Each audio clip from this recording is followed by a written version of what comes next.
नमस्कार मित्रों, आज हम बात करने जा रहे हैं एक बहुत ही गंभीर मुद्दे पर। यह वीडियो उन लोगों के लिए बहुत ही ज़्यादा महत्वपूर्ण है जो या तो नया घर बना रहे हैं अथवा फिर इस फील्ड के अंदर प्रैक्टिस कर रहे हैं। ट्रेडिशनल मेथड को मानने वाले ऐसे प्रैक्टिशनर जो वास्तु के पूरे प्रिंसिपल को लागू नहीं कर पाते हैं अथवा तो उन्होंने कुछ बातों को सुन रखा है।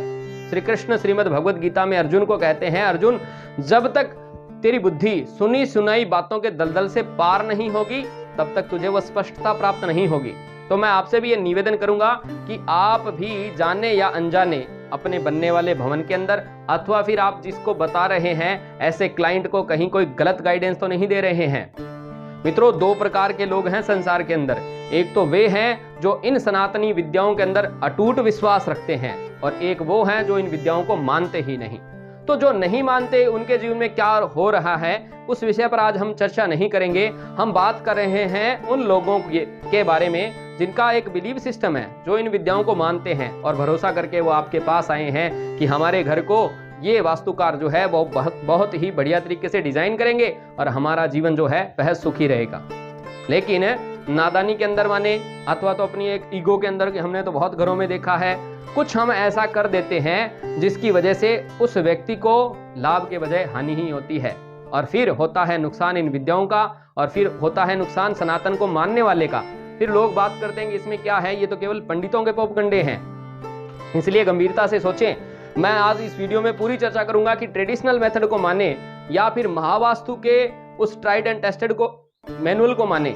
क्या महावास्तु की सारी विधियां अभी ईजाद हुई है? पहले कोई इसका मतलब ही नहीं था। लोग बात कह देते कि ये जी अपनी तरफ से कुछ ना कुछ डालते रहते हैं। तो आज के इस वीडियो पे पूरी चर्चा रहेगी। शास्त्र प्रमाण भी मैं आपको देने वाला हूं कि ये जोन कहां से आए, कैसे चर्चा में आए और कैसे आप लोग डिवाइड करके बड़ा नुकसान कर देते हैं।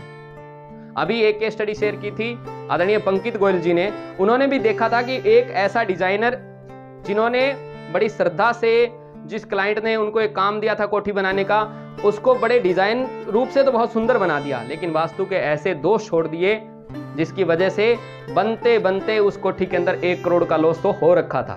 सोचो, बनने से पहले इतना लॉस हो गया तो गृह प्रवेश हो जाता तो कितना लॉस होने वाला था। आइए आज हम चर्चा करते हैं कि वो कौन से दोष हैं जो हम अज्ञानतावश छोड़ देते हैं। सामान्यतः परंपरागत वास्तु के अंदर हम मानते हैं कि कोई भी जो चौकोर प्लाट है, जैसे ये प्लाट है, इसके अंदर ये पूर्व की डायरेक्शन है, ये पश्चिम की है, ये उत्तर की है और ये दक्षिण की दिशा है।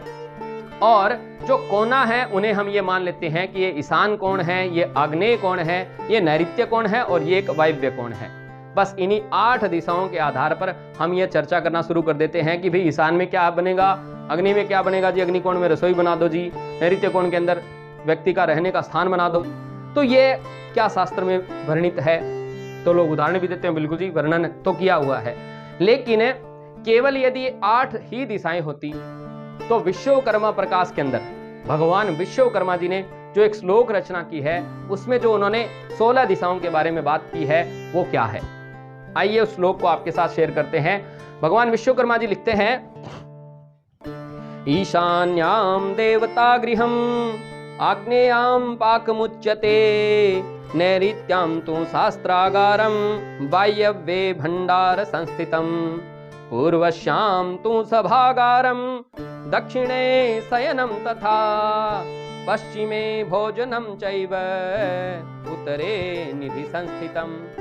अब इसमें उन्होंने 8 दिशाओं के बारे में बात की है विश्वकर्मा प्रकाश के अंदर। लेकिन यहां से आगे बढ़ते हुए भगवान विश्वकर्मा जी कहते हैं, आग्नेय पूर्वयोर मध्ये दधिमंथन मंदिरम अग्नि प्रेतशयोर मध्ये आज्ञगेहं प्रशस्यते याम्य नैऋत्ययोर मध्ये पुरीश त्याग मंदिरम नैऋत्यांबु पयोर मध्ये विद्याभ्यास मंदिरम पश्चिम वायव्योर मध्ये रोदनार्थम गृह स्मृतम वायव्योत्तरयोर मध्ये रतिगेहं प्रशस्यते उत्तर सेनारयोर मध्ये औषधार्थम तू कारयेत। इसमें 8 दिशाओं के बारे में तो आप समझ ही गए, लेकिन 8 दिशाओं के बाद में जो वो बात करते हैं तो उस श्लोक का आप अर्थ देखिए क्या है।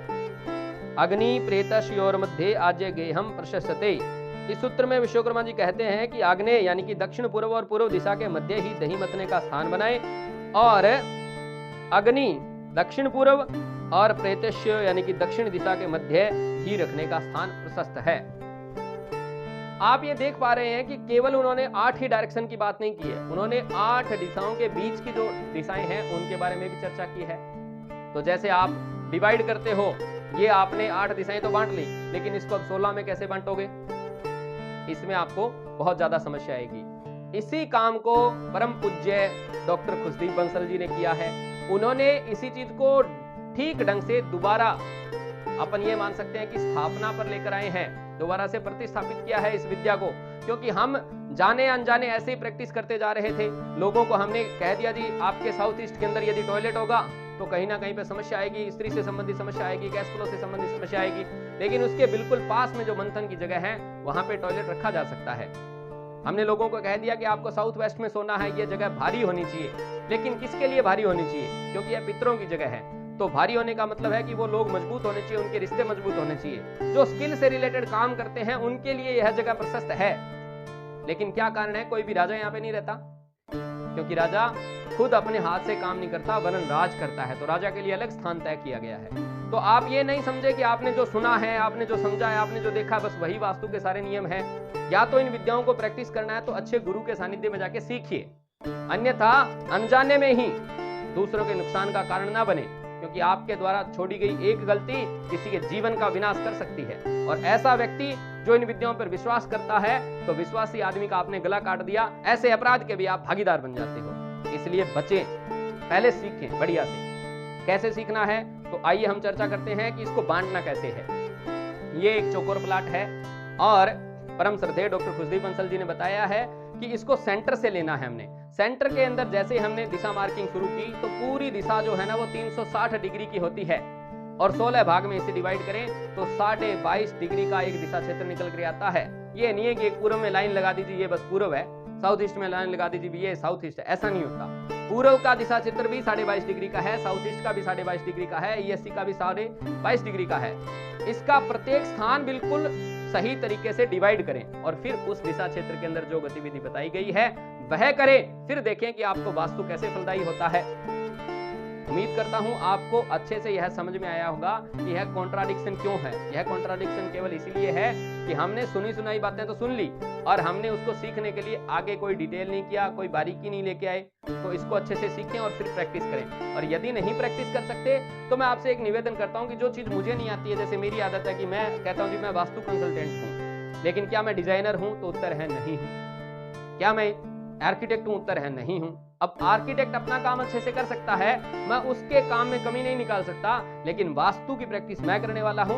तो वास्तु का मुझे पता है, जो मुझे गुरु ने दिया है, तो मैं उस आधार पे बात कर सकता हूं। जो मुझे नहीं आता मैं सहजता से कहता हूं देखो जी इसका मुझे ज्ञान नहीं है। ऐसा जरूरी थोड़ी है कि सारी विद्याओं का आपको ज्ञान हो ही हो।